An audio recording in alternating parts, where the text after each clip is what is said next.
where you started, where you came from. And I'd like to start with you, Parker. Parker was born in 1939, which means, if I can still count, that you were 21 in 1960. You came of age in the middle of America, in the Midwest, in the 1950s. You went on to do graduate work at Berkeley and to become a community organizer in Washington, D.C. in the 1960s. Right. I think for me, awakening into rebellion was a slow process. Certainly to be born in the 50s in a white upper middle class suburb of Chicago, as I was to labor under the illusion that all was right with the world.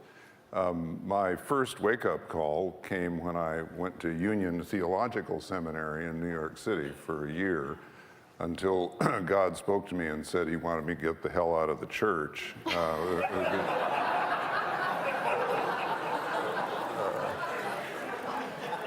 And so he sent me to Berkeley, of course, where I spent most of the 60s. And that was, a huge education in the streets as well as in the classroom. In fact, more in the streets than in the classroom. And I went there thinking I'd become a college professor. Why else would one suffer the indignity of getting a PhD? But by the end of the 60s, with the cities burning and my heroes having been assassinated, I went to Washington, D.C. and became a community organizer working on issues of racial justice. 5 years later, I realized that I was trying to lead people towards something that I had never really experienced for myself, namely community.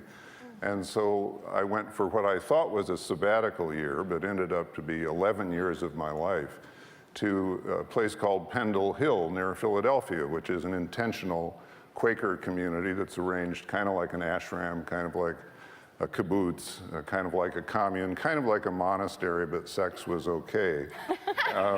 And lived there under conditions of radical equality. With a PhD from Berkeley, I was Dean of Studies, but I made the exact same base salary as an 18-year-old coming to cook in the kitchen or work in the garden because he or she didn't know what to do next. And that base salary was $2,400 a year plus room and board. Living under those conditions for over a decade, I think changed me in ways that I am still trying to understand. But one of the great gifts it brought to me in the middle of struggle was an understanding that the value of a person has absolutely nothing to do with status, power, income, leverage.